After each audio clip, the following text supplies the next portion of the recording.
কি দেখতিস ওসব? ওই যে একটা ড্রেস দেখছি। দেখি কি ভালো লাগছে? ভালো তো লাগছে, কিন্তু তুমি দেখছো কি জন্য? দামটা দেখো, মাত্র 899 টাকা।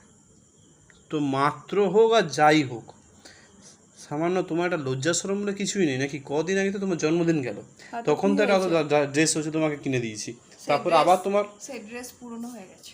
সেই ড্রেস পুরনো হয়ে গেছে। আম্বানির বেটি নাকি? আম্বানি না, মিনি আম্বানির বেটি। হ্যাঁ, মিনি আম্বানির বেটি। অত আমার কাছে টাকা পয়সা নেই, অত আমি করতে আমার অনেক দায়িত্ব আছে, আমি পারবো না অত কিছু।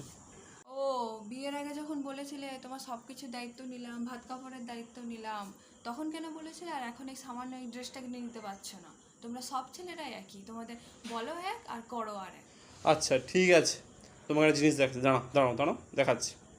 একটা জিনিস দেখো, কি? দেখো দেখো এটা দেখো, কি লেখায় দেখো, কি লেখায় দেখো, যে clinically proven to remove oil reduces pimples in 1 week.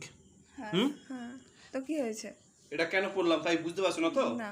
কি লেখা যায়, এত বড় কোম্পানি জনসন অ্যান্ড জনসনের কোম্পানিটা বলেছে যে তারা ক্লিনিক্যালি এখন প্রুভ করেই দিয়েছে যে 1 সপ্তাহের মধ্যে তোমার হচ্ছে যা হচ্ছে তেল যা সেগুলো সব কমিয়ে দেবে, মুখে যে সব তেল সব কমিয়ে দেবে। সত্যি কি আগে হয় বলো তো? হয় 1 সপ্তাহের মধ্যে কোনো রকম ভাবে পসিবল মানে হয়? এত বড় কোম্পানি তা নিজের প্রতিশ্রুতি রাখতে পারে না, আর আমরা হচ্ছে ছেলেরা হচ্ছে তুমি কি বলেছিলাম না বলেছিলাম সেসব কি হয়? একটা কোম্পানি, এত বছরের কোম্পানি, সে নিজে ঠিক কথা রাখতে পারছে না, আর আমি তোমার প্রতিশ্রুতি রাখবো? হ্যাঁ, রাত গেয়া বাদ গেয়া।